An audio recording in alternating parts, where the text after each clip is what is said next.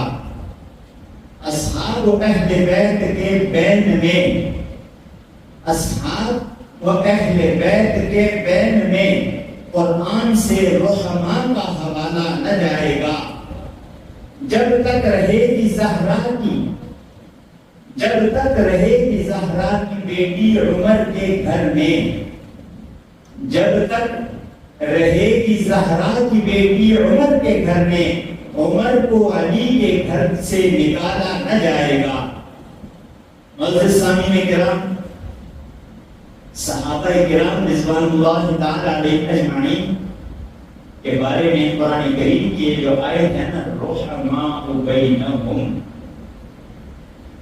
محمد الرسول اللہ والذین معه اشداء علی الکفار رحماء بینہم، کہ نبی کریم صلی اللہ علیہ وسلم آپ کے جو ساتھی ہیں نا، وہ کفر کے لیے سخت ترین ہیں، اور آپس میں ایک دوسرے کے لیے الفت و محبت میں نرم ترین، ایک دوسرے کے لیے شیر و شکر ہیں، اور کفار کے لیے وہ دندان شکن جواب دینے کی صلاحیت رکھتے ہیں، کفر کے لیے سخت ترین ہیں اور آپس میں نرم ترین ہیں۔ رحماء بینہم، کہ میں اپنی یا کسی کی اور کی بات نہیں، قرآن کی بات کر رہا ہوں۔ امام بخاری رحمۃ اللہ تعالی علیہ نے فرمایا تھا، اگر میری اس کتاب کی کوئی روایت قرآن کی کسی آیت کے متصادم ہو تو اسے چھوڑو، میری کوئی بات، میری نقل کی ہوئی کوئی روایت اگر قرآن کی کسی آیت کے متصادم نظر آئے تو میری روایت کو چھوڑ دینا، قرآن کو اپنا لینا، اس لیے کہ قرآن قطعی ہے، قرآن قطعی ہے۔ اور کون فرما رہا ہے؟ امام بخاری، جن کی کتاب بخاری شریف کے بارے میں ہمارا یہ عقیدہ ہے، اصح الکتب بعد کتاب اللہ البخاری، قرآن کریم کے بعد صحیح ترین اگر کوئی کتاب ہے تو بخاری شریف۔ وہ فرماتے ہیں کہ میری بات اگر قرآن کے متصادم آئے اسے دیوار کر دیں۔ آج ہم صحابہ کی زندگیاں جو ہمیں حدیث سے ملتی ہیں، ان کے مقابلے میں تاریخ کو لے لیتے ہیں۔ بات ذرا سمجھے گا، تاریخ کیا ہے اور حدیث کیا ہے، اس میں فرق ہے۔ حدیث نبی کریم صلی اللہ علیہ وسلم سے ہم تک کے بعد پہنچی وہ حدیث ہے۔ تاریخ وہ ہے کہ کسی نے بھی قلم اٹھایا، کچھ بھی لکھ دیا، وہ تاریخ ہے۔ جس کا جو جی چاہا یا جس کے ذہن میں جو چیز تھی وہ اس نے لکھ دی۔ جس ذہن کا بندہ تھا اس نے اپنے ذہن کے مطابق وہ بات لکھ دی، وہ تاریخ کا حصہ بن گئی، اور ہم نے تاریخ کو سب کچھ سمجھ لیا۔ صحابہ آپس میں شیر و شکر تھے، یہ چیز ذہن رکھے گا۔ صحابہ کی آپس میں الفتیں تھیں، ان کی آپس میں محبتیں تھیں۔ میں نہیں کہہ رہا، اللہ فرما رہے رحماء بینہم، آپس میں شیر و شکر ہے۔ یہ اللہ کا فرمان ہے، قرآن کی آیت ہے۔ اس قرآن کی آیت کو ذہن میں رکھ کے اب بات سنتے جائیں گے تو بات سمجھ میں آتی جائے گی، لیکن پہلے یہ بات ذہن میں رہے کہ قرآن میں اللہ کہہ رہے رحماء بینہم، آپس میں شیر و شکر ہے۔ حضرت عمر رضی اللہ تعالی عنہ، جیسے کہ میں نے پچھلے جمعے بھی عرض کیا تھا، میرا رب فرماتا ہے اللہم اعز الاسلام۔ نبی کریم صلی اللہ علیہ وسلم فرماتے ہیں، اللہ تبارک و تعالیٰ سے دعا کرتے ہیں، وہ دعا کہ اللہم اعز الاسلام باحد العمرین، اے اللہ دونوں عمروں میں سے ایک عمر کے ساتھ اسلام کو عزت دے۔ کیا فرمایا؟ اے اللہ دونوں عمروں میں سے کسی ایک کے ساتھ اسلام کو عزت دے۔ اب ذرا بات میری سمجھیے گا، یار لوگوں نے، تاریخ دانوں نے لکھ دیا اور دونوں نے مان لیا، کیا خدا نخواستہ حضرت عمر نے بی بی فاطمہ کو دھکا دیا اور وہ گر گئی، ان کے گھر کے دروازے کو آگ لگا دی۔ اب بات ذرا غور سے سنیے گا، بات غور طلب ہے۔ نبی پاک صلی اللہ علیہ وسلم کیا دعا کر رہے ہیں؟ اے اللہ عمر کو اسلام کی عزت کا باعث بنا، عمر کو اسلام کی عزت کا باعث بنا۔ کون مانگ رہا ہے؟ کون مانگ رہا ہے؟ نبی کریم صلی اللہ علیہ وسلم۔ ذرا ذہن حاضر رکھیے گا، بات بڑے پیارے انداز سے سمجھ آ رہے گی۔ حضرت عمر کے لیے نبی کریم صلی اللہ علیہ وسلم کیا دعا کر رہے ہیں؟ اے اللہ عمر کو اسلام کی عزت کا باعث بنا۔ اور اللہ نے دعا قبول کر لی۔ دعا قبول ہوئی نا کہ نہیں ہوئی؟ دعا قبول ہوئی ہے نا، ہو گئی دعا، دعا قبول ہو گئی۔ حضرت عمر اسلام لے آئے، 40ویں نمبر پہ اسلام لائے۔ حضرت عمر کا اسلام لانے والوں میں 40واں نمبر ہے۔ یہ چیزیں بنیادی ہیں، معلوم ہونی چاہیے۔ حضرت عمر اسلام لائے، کعبہ میں علی الاعلان جا کے نماز پڑھی۔ کسی کافر کو ہمت نہیں ہوئی کہ کھڑا ہو کے منع کرتا۔ کیوں؟ عمر ابن خطاب آیا ہے۔ عمر وہ ہے، اس کے ایمان کی اتنی مضبوطی ہے کہ شیطان دیکھتا ہے رستہ بدل کے بھاگ جاتا ہے کہ عمر آ گیا، شیطان بھاگ جاتا ہے۔ اصل شیطان نہیں بھاگتا، شیطان کے جو چہرے جنات اور انسانوں میں سے ہیں وہ بھی بھاگ جاتے ہیں عمر کے نام سے۔ عمر کے نام میں اللہ نے طاقت رکھی ہے۔ کیوں؟ پیارے پیغمبر صلی اللہ علیہ وسلم نے 2 دعائیں کی، اللہم اعز الاسلام، اللہم اعز الاسلام۔ اے اللہ اسلام کو تقویت بخش عمر کے ساتھ، قوت بخش عمر کے ساتھ، اور اے اللہ اسلام کو عزت۔ اب ذرا بات سمجھیے گا، لوگوں نے تاریخ میں لکھ دیا کہ بی بی فاطمہ الزہرا خاتون جنت کو سیدنا عمر نے دھکا دے دیا۔ یہ ہے عورتوں پہ ہاتھ اٹھانا ویسے بھی شریف لوگوں کا کام نہیں۔ اور کون نام کس پہ لگایا گیا؟ سیدنا عمر رضی اللہ تعالیٰ عنہ۔ نبی کریم صلی اللہ علیہ وسلم نے دعا مانگی، اللہ نے قبول کی۔ جب دعا قبول ہو گئی تو کیا عمر اسلام کے لیے عزت کا باعث ہے یا خدا کا خاصہ بے عزتی کا باعث ہے؟ عزت کا باعث ہے نا۔ نبی کریم یا تو یہ کہہ دو کہ نبی کریم صلی اللہ علیہ وسلم کی خدا کا خاصہ دعا قبول نہیں ہوئی۔ اگر دعا قبول ہوئی ہے تو پھر یہ بات چھوڑ دو کہ بی بی فاطمہ کو دھکا دیا یا بی بی فاطمہ کے گھر کے دروازے کو آگ لگا دی، خدا نہ خاصہ ایسا ممکن نہیں۔ عزت والا شخص جس کے ذریعے سے عزت مانگی گئی، کیا وہ ایسی حرکت کر سکتا ہے؟ نہیں کر سکتا۔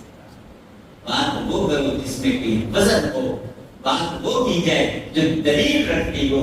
عزت والا شخص نہیں کر سکتا ایسی حرکت۔ آج کے دور میں بھی دیکھ رہے، اگر محلے کا کوئی معزز شخص ہوگا کیا وہ عورتوں پہ ہاتھ اٹھائے گا؟ ایسے ہو سکتا ہے؟ نہیں ہو سکتا۔ جو عورتوں پہ ہاتھ اٹھائے گا وہ معزز نہیں ہو سکتا۔ اور ان کے لیے میرے نبی صلی اللہ علیہ وسلم فرماتی ہے عزت والا ہے۔ اور میرے نبی صلی اللہ علیہ وسلم فرماتی ہے عمر کوئی معمولی نہیں، عمر معمولی نہیں۔ ساری امت ایک طرف، اکیلا سیدنا عمر ایک طرف۔ کیسے؟ ساری امت خود چل کے اسلام قبول کرتی ہے، عمر کو میرے نبی ہاتھ اٹھا کے بات کی۔ میں آپ مانگے نہیں گئے، ہم خود چل کے آئے ہیں۔ عمر وہ ہستی ہے جو مانگے گئے ہیں۔ میرے نبی نے مانگا ہے، اے اللہ مجھے عمر دے دے، اے اللہ مجھے عمر دے دے۔ اللہ نے عمر دے دیا، عمر دے دیا۔ اور عمر کی حکومت کیسی ہے؟ سیدنا عمر رضی اللہ تعالی عنہ تم معمولی حکومت نہیں کی، اسلامی فتوحات کا ایک سلسلہ چلتا چلا گیا۔ اسلامی فتوحات کا ایک سلسلہ سیدنا عمر کے دور میں 27 لاکھ مربع میل، اتنی حکومت، اتنا ملک آج دنیا میں کوئی نہیں۔ حضرت عمر کا دور 27 لاکھ مربع میل کی فتوحات کا دور ہے، اور اسلام کا ایک ضابطہ انہوں نے بنا دیا۔ جو جو اسلامی قوانین آج دنیا جن کو فالو کر رہی ہے سارے کے سارے سیدنا عمر کے بنائے ہوئے ہیں. وہ علیحدہ بات ہے. ہم پہ انگریز نے 150 سال حکومت کی, ہم نے اس انگریز کے قانون کو اپنا دیا, اپنے اسلام کے قانون کو چھوڑ دیا.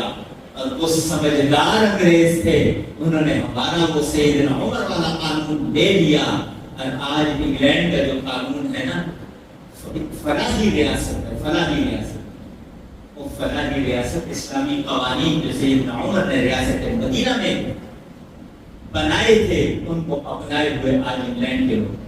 اسی لیے تو یہاں سے بڑے بڑے بھاگ کے جا رہے ہوتے ہیں کہ وہاں پہ ہمیں وظیفہ ملے گا, کوئی کام نہ بھی کرو وظیفہ ملے گا. یہ اسلام کا قانون تھا, سیدنا عمر فاروق رضی اللہ عنہ کا قانون تھا کہ کمزوروں کو, بوڑھوں کو, عورتوں کو, بیواؤں کو, معصوم بچوں کو, شیرخوار بچوں تک کے لیے وظیفہ سیدنا عمر نے مقرر کیا.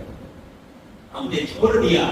آج ہاتھ بنتے ہیں, روتے پٹتے ہیں اس قانون کے لیے کہ کاش وہ قانون یہاں ہوتا. وہ تو ہمارے لیے وہ قانون بنایا گیا تھا, ہم نے سے پسے کچھ ڈال دیا. ہم نے انگریز کے قانون کو, جو کہ ہم انگریز سے متاثر تھے, اور انگریز ہمارے بڑوں سے متاثر, وہ ہمارے بڑوں سے متاثر تھا, اس نے وہ قانون لے لیا اور ہم نے انگریز کا قانون اپنا لیا.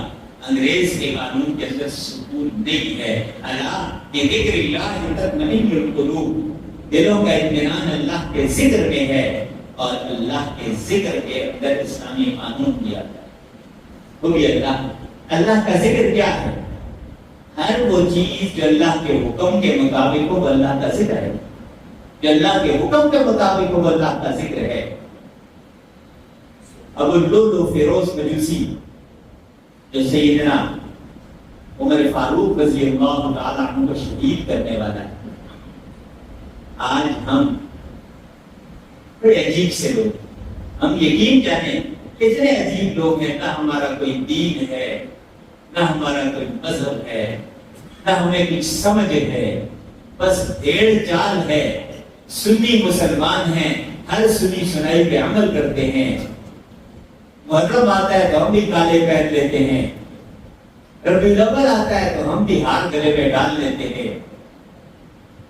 حالانکہ جانتے ہیں اللہ تبارک و تعالیٰ نے قرآن کریم میں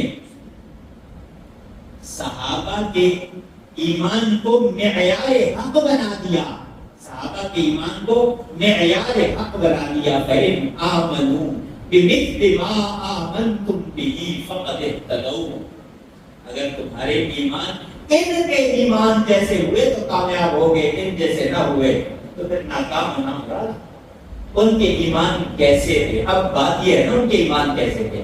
جس کو اللہ نے معیار بنایا ان کے ایمان وہ تھے جو نبی صلی اللہ علیہ وسلم نے فرمایا انہوں نے اپنا لیا. انہوں نے یہ نہیں پوچھا کیوں, کہاں, کیسے, کس وقت, یہ نہیں پوچھا کس طریقے سے ہوگا, کیسے ہوگا. ہم نے تو آج اپنے دین کو بھی بنی اسرائیل کی گائے بنا دیا ہے. مرزے جیسے بے دین سے, مرزے جیسے منکر سے, مرزے جیسے غیروں کے ایجنٹ سے جو سنتے ہیں اس کو مان کے بیٹھ جاتے ہیں. سب سے پہلی بات یہ ہوتی ہے نا اصول ہے, ایک چیز کا اصول ہے. کوئی کتاب اٹھاؤ نا پڑھنے کے لیے, خیر ہم تو کوئی پڑھتا نہیں ہے, لیکن جب کتاب پڑھی جائے سب سے پہلے آپ کو یہ معلوم ہونا چاہیے کہ یہ کتاب لکھنے والا کون ہے, اس کا اپنا عقیدہ کیا ہے, یہ کون ہے, کہیں کوئی منکر تو نہیں ہے کہ ہم اس کو پڑھ کے ہم بھی منکر ہو جائیں. ہمارے لیے معیار قرآن اور حدیث ہے, اس کے سوا کوئی چیز معیار نہیں ہے. لوگوں کے خیالات ہو سکتے ہیں لیکن معیار نہیں ہو سکتا.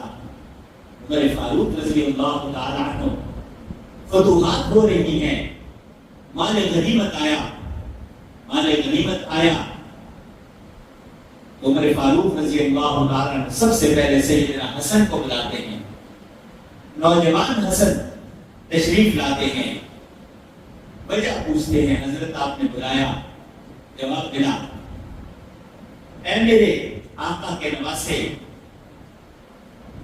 مال غنیمت آیا ہے, میں سب سے پہلے تمہیں تمہارا حق دینا چاہتا ہوں. 1000 دینار کا حکم دیا کہ 1000 دینار سیدنا حسن کو دے دیے جائے.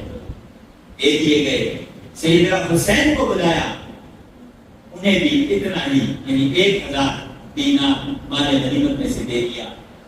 جب مال غنیمت دینا شروع کیا تو حضرت عمر فاروق رضی اللہ تعالیٰ عنہ بیٹے عبداللہ ابن عمر آتے ہیں کہ امیر المؤمنین, اے میرے ابا جان, آپ نے مال غنیمت دینا شروع کر کے مجھے بھی میرا حصہ.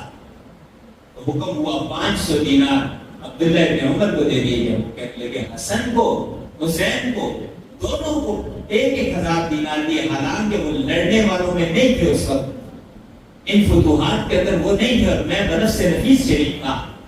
ہم یہ مال جیت کے لائے ہیں, یہ غنیمت کے طور پہ لے کے آئے ہیں, میرا حصہ ان جتنا تو کم از کم ہو, اگر ان سے زیادہ نہیں. تو فرمایا کہ تیرا باپ اس کے باپ سے اعلیٰ نہیں, تیری ماں اس کی ماں جیسی نہیں, تیرا نانا اس کے نانا جیسا نہیں. تیرا اور اس کا کوئی مقابلہ نہیں. یہ صحابہ کی آپس کی محبت تھی, یہ صحابہ کی محبت تھی. عمر فاروق رضی اللہ تعالیٰ عنہ سیدنا علی سے رشتہ مانگتے ہیں. اب دیکھیں عمروں کا فرق دیکھیں. سیدنا عمر فاروق رضی اللہ تعالیٰ عنہ ام المؤمنین حضرت حفصہ کے والد ہیں, نبی کریم صلی اللہ علیہ وسلم کے سسر ہیں, اور رشتہ حضرت علی سے مانگ رہے ہیں. حضرت علی کون ہیں؟ نبی کریم صلی اللہ علیہ وسلم کے داماد ہیں, نبی کریم صلی اللہ علیہ وسلم کے سسر, نبی کریم صلی اللہ علیہ وسلم کے داماد سے رشتہ مانگ رہے ہیں. اور ان کی محبت ایسی ہے کہ وہ اس رشتے سے انکار نہیں کرتے, فوراً رشتہ دے دیتے ہیں. سیدنا علی کی بی بی فاطمہ الزہرا سے 4 اولادیں ہیں, 4 ویسے 5 ہیں لیکن ایک بچپن میں فوت ہو گئے تھے. سیدنا حسنین کریمین کے ایک بھائی تھے محسن, ایک حسن ایک حسین, اور ایک محسن بچپن میں فوت ہو گئے. 2 بیٹیاں ہیں, ایک بی بی زینب, ایک بی بی ام کلثوم. ام کلثوم اور یہ زینب اور ام کلثوم یہ نبی کریم صلی اللہ علیہ وسلم کی جو بیٹیاں فوت ہو گئی ان کے ناموں پہ نام رکھے گئے. بڑی زینب نبی کریم صلی اللہ علیہ وسلم کی بڑی صاحبزادی ہیں. ان کے بعد ام کلثوم کو, ان کے بعد بی بی رقیہ ہے, ان کے بعد ام کلثوم ہے, اور بی بی فاطمہ چوتھی بیٹی ہیں. اور نبی کریم صلی اللہ علیہ وسلم کی جو نواسیاں ہیں نا, ان میں سب سے بڑی نواسی کا نام ہے امامہ, جو بی بی زینب کی بیٹی. حدیث مبارکہ میں جو آتا ہے نا, آپ صلی اللہ علیہ وسلم سجدے میں ہوتے تھے تو بچی آپ کے کندھوں پہ بیٹھ جایا کرتی تھی. وہ بی بی امامہ کے بارے میں آتا ہے. یہ بی بی امامہ وہی ہیں جن کی والدہ تو فوت ہوگی حضرت زینب. یہ بی بی فاطمہ الزہرا رضی اللہ تعالی عنہا کی پرورش میں تھی. جب بی بی فاطمہ بیمار ہوئی, فوت ہونے کے قریب بھی, حضرت علی رضی اللہ تعالیٰ عنہ کو وصیت کی تھی کہ میرے بعد اگر یقیناً تم نے نکاح کرنا ہے, اگر کرنا ہو تو امامہ سے کرنا. یہ امامہ نبی کریم صلی اللہ علیہ وسلم کی بڑی نواسی ہے. میں عرض کر رہا تھا کہ حضرت عمر کی محبت حسنین کریمین سے جو تھی, سب سے پہلے انہیں بلایا اور سب سے زیادہ حصہ انہیں عطا کیا کہ یہ ہم میں سب سے اعلیٰ ہیں. ان کی محبتیں ہیں, ان کی محبتیں ہیں. مختصر عرض کرتا چلوں, حضرت عمر فاروق رضی اللہ تعالیٰ کے ایک اور واقعہ یاد آ گیا. حضرت عمر فاروق رضی اللہ تعالیٰ عنہ ایک سفر سے واپس آ رہے ہیں, دیکھا دور ایک جھوپڑی ہے, چلے گئے. جا کے دیکھا ایک گڑیا ہے. گڑیا سے پوچھا, حال احوال پوچھا, حکومت کے بارے میں پوچھا کہ جانتی ہو کس کی حکومت ہے؟ کہنے لگی ہاں عمر کی حکومت ہے, لیکن میں عمر کے بارے میں یہ کہتی ہوں کہ میری طرف سے کبھی عمر کو خیر نہ پہنچے. پریشان ہو گئے, پریشان ہو کے پوچھا کیوں ایسا کہہ رہی ہو؟ وہ کہنے لگی عمر اتنا بے خبر ہے کہ میں یہاں پہ ہوں اور وہ میرا خیال نہیں رکھتا.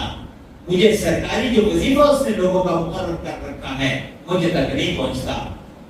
عمر فاروق رضی اللہ تعالیٰ عنہ نے کہا اے ماں, ہو سکتا ہے کہ عمر تک تیری اطلاع نہ پہنچی ہو. تو اس گڑیا نے آگے سے جواب دیا کہ اگر عمر کو میری خبر نہیں ہے تو عمر کو اقتدار پہ رہنے کا حق ہی نہیں۔ عمر فاروق رضی اللہ تعالیٰ عنہ کہنے لگے اے اماں کیسے معافی عمر کو ملے گی، مجھے کوئی طریقہ بتاؤ، میں تم سے عمر کو معافی دلوانا چاہتا ہوں۔ کہنے لگی میں تو معاف نہیں کروں گی جب تک عمر خود آ کے تم سے معافی نہ مانگے۔ عمر فاروق کہنے لگے عمر بھی تجھ سے معافی مانگے گا لیکن تو میرے ساتھ پہلے معاملات کو طے کر، تو کیسے معاف کرے گی؟ کہنے لگی 25 دینار اگر وہ مجھے دے دے، 25 دینار اگر وہ مجھے دے دے تو میں اسے معاف کر دوں گی۔ اسی اثنا میں حضرت عبداللہ بن مسعود رضی اللہ تعالیٰ عنہ اور سیدنا علی رضی اللہ تعالیٰ عنہ حضرت عمر کو ڈھونڈتے ڈھونڈتے کیونکہ لشکر واپس سے آ رہا تھا، اس میں تھے، ڈھونڈتے ڈھونڈتے خیمے تک پہنچے اور کہ اے امیر المؤمنین آپ یہاں بیٹھے ہیں اور ہم آپ کو کہاں کہاں ڈھونڈ رہے ہیں۔ اس عورت نے جب امیر المؤمنین کے الفاظ سنے گھبرا گئی، میں نے تو منہ پہ ہی کہہ دیا، میں نے تو منہ پہ اتنا کچھ کہہ دیا، اتنا برا بھلا کہہ دیا، اب تو میری خیر نہیں۔ تو فوراً کہنے لگے حضرت علی سے اور عبداللہ بن مسعود سے کہ کوئی چیز کو دیکھنے کے لیے اس عورت سے میں دکھوا لوں۔ اس نے کہا ہے 25 دینار اگر یہ مجھے دے دے تو یہ مجھے معاف کر دے گی۔ اور اس بڑھیا نے کہا تھا کل قیامت کے دن میں اللہ کے سامنے عمر کا گریبان پکڑوں گی تو اگر یہ 25 دینار اسے دے دوں تو یہ اللہ سے میری شکایت نہیں کرے گی۔ اتنا عمر کا مزاج اور تھا، اور طرح کی حکمرانی کی۔ ابو اللؤلؤ فیروز مجوسی نے جب حملہ کیا، جب ابو اللؤلؤ فیروز مجوسی نے حملہ کیا، نماز میں پہلی صف میں چھپ کے کھڑا تھا، وہ کھانپ کے کھڑا تھا، مجوسی تھا، فجر کی نماز کھڑی ہے، حملہ کر دیا خنجر سے وار کر کے، 3 وار کیے، پیٹ میں وار ہوئے، خون میں لت پت ہے، خون فوارے کی طرح بہہ رہا ہے۔ اس حالت میں بھی نہ مسلمانوں نے نماز توڑی۔ حضرت عمر فاروق نے فوراً ہاتھ پیچھے کر کے حضرت عبد الرحمن ابن عوف کو جو پیچھے کھڑے تھے نے ہاتھ سے پکڑ کے آگے سجدے پہ کھڑا کر دیا، اور عبد الرحمن ابن عوف نے بھی امیر المؤمنین خون بہ رہے پڑے ہیں۔ بہت سے لوگ کہتے ہیں کہ فوری طور پہ امداد دی جاتی تو بھی امداد پہنچ جاتی تو بچ سکتے تھے، لیکن ان لوگوں نے نماز کو فوقیت دی۔ وہ صفوں میں بھاگا، صفے صحابہ نبی کریم صلی اللہ علیہ وسلم کا طریقہ تھا اس صفوں میں لوگوں کو جوڑ کے کھڑا کرتے تھے۔ اب تو ہم درمیان میں ٹانگیں کھول کے کھڑے ہو جاتے ہیں، نیچے لوگ بھاگتے رہے، جڑ کے کھڑے ہوئے دیوار کی طرح، صفے نکلنے کی راہ نہیں ملی تو رستہ بنانے کے لیے اس نے لوگوں پہ وار کیے اور اس سے 12 لوگ شہید ہوئے، 7 زخمی ہوئے۔ لیکن جب اس نے دیکھا کہ میں نکل نہیں سکتا تو خود اپنی گردن پہ 2 ہی خنجر مار کے اس نے اپنا بھی خاتمہ کر لیا۔ آج کے دور میں ہمارے اکثر لوگ فیروزہ شوق سے کہتے ہیں، فیروزہ پتھر ہے، نہ کوئی نفع ہے نہ نقصان ہے۔ حضرت عمر فاروق رضی اللہ تعالیٰ بیت اللہ کا طواف کر رہے ہیں نا، طواف کرتے کرتے حجر اسود پہ آئے، بوسہ دینے لگے، رک گئے، بوسہ دینے سے پہلے رک گئے، رک کے کہنے لگے یا حجر انت الحجر لا تنفع ولا تضر، اے پتھر تو پتھر ہے۔ حجر اسود کو مخاطب کر کے کہہ رہے ہیں پتھر تو پتھر ہے، لا تنفع ولا تضر، نہ تیرا کوئی فائدہ، تو فائدہ بھی نہیں پہنچا سکتا نہ نقصان بھی نہیں پہنچا سکتا، نفع نقصان تیرے ہاتھ میں نہیں۔ لیکن میں نے اگر نبی پاک صلی اللہ علیہ وسلم کو تجھے بوسہ دیتے ہوئے نہ دیکھا ہوتا تو میں کبھی بھی تجھے بوسہ نہ دیتا۔ میں تجھے بوسہ اس لیے دے رہا ہوں کہ میں اپنے نبی کا اتباع کر رہا ہوں۔ تو یار لوگوں نے اس پتھر کا نام بھی فیروزہ رکھ دیا، ابو اللؤلؤ فیروز مجوسی کے نام پہ۔ فیروزہ جو پتھر ہے نا لوگ پہنتے ہیں، پہننا سارے پتھر پہن سکتے ہیں، پتھر منع نہیں۔ لا تنفع ولا تضر، وہی بات حضرت عمر فاروق رضی اللہ عنہ، نہ نفع نہ نقصان، پتھروں کا کوئی فائدہ نہیں، کوئی نقصان نہیں، پہنو خوبصورتی کے لیے پہنو۔ اللہ تبارک و تعالیٰ نے خود قرآن کریم میں فرما دیا نا کأنہن یاقوت والمرجان، یاقوت و مرجان اللہ نے اس میں پیدا کیے زمین میں، یہ ہمارے لیے انسانوں کے لیے سارے پتھر پہنے، شوق سے پہنے، لیکن جس کی نسبت دشمن فاروق کی طرف ہو کم از کم ہونا، یہ ایمان کا تقاضا ہے، یہ محبت کا تقاضا ہے۔ جسے عمر سے محبت ہوگی اسے نبی سے محبت کی وجہ سے عمر سے محبت ہوگی نا. ویسے حضرت عمر کو تو کوئی نہیں جانتا. اگر جانتے ہیں تو نبی کریم صلی اللہ علیہ وسلم کے خلیفہ ثانی حسین رسول صلی اللہ علیہ وسلم کی حیثیت سے, صحابی رسول صلی اللہ علیہ وسلم کی حیثیت سے, مراد رسول, دعائے رسول صلی اللہ علیہ وسلم کی حیثیت سے جانتے ہیں. ایسے تو ہم نہیں جانتے, اس حیثیت سے جانتے ہیں. تو جو عمر سے محبت کرے گا در حقیقت نبی کریم صلی اللہ علیہ وسلم کی وجہ سے محبت کرے گا نا. جو حضرت عمر سے نفرت کرے گا تو وجہ تو کوئی اور نہیں, نبی کریم صلی اللہ علیہ وسلم کی نسبت ہے. اس کی نفرت کے اندر بھی شاید وہ نسبت آتی ہو اور کوئی وجہ نہیں. تو اس لیے کم از کم فیروزے کا وقت کرنا ہے. سب کچھ پہنے, 10 انگوٹھیاں رکھیں, پہنے, کوئی منع نہیں ہے, لیکن نہ نفع ہے نہ نقصان ہے. فیروزہ صرف اس کی نہ پہنے کہ اس کی نسبت, اس کا نام ابو اللؤلؤ فیروز مجوسی کی طرف ہے. اس نے سیدنا عمر فاروق رضی اللہ تعالی عنہ کو شہید کیا صرف اس ایک نسبت کی وجہ سے, اس ایک محبت کی وجہ سے. اس لیے کہ یہ محبتیں نجات کا ذریعہ ہے. صحابہ سے محبت یہ نجات کا ذریعہ ہے. صحابہ سے بغض, نبی کریم صلی اللہ علیہ وسلم کا ایک ارشاد ہر جمعے میں سنتے ہیں, اللہ اللہ فی اصحابی لا تتخذوهم من بعدی غرضا فمن احبهم فبحبی احبهم ومن ابغضهم فببغضی ابغضهم. میرے نبی صلی اللہ علیہ وسلم نے خبردار, اللہ اللہ, خبردار خبردار,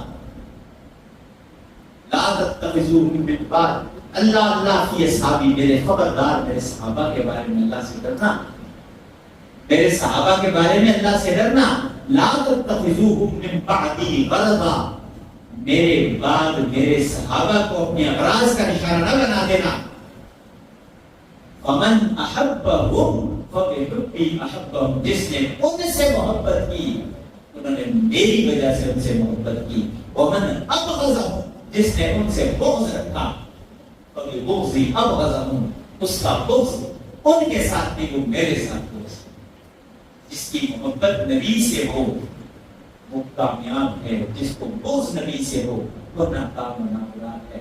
اللہ تبارک و تعالیٰ سے دعا ہے کہ وہ رب کریم ہم سب پہ خاص فضل فرمائے, ہمیں وہ ایمان اللہ نصیب فرمائے جس ایمان پر اللہ تبارک و تعالیٰ نے قرآن میں معیار حق کے طور پہ فَإِنْ آمَنُوا بِمِثْلِ مَا آمَنْتُمْ بِهِ فَقَدِ اهْتَدَوْا میں فرما دیا.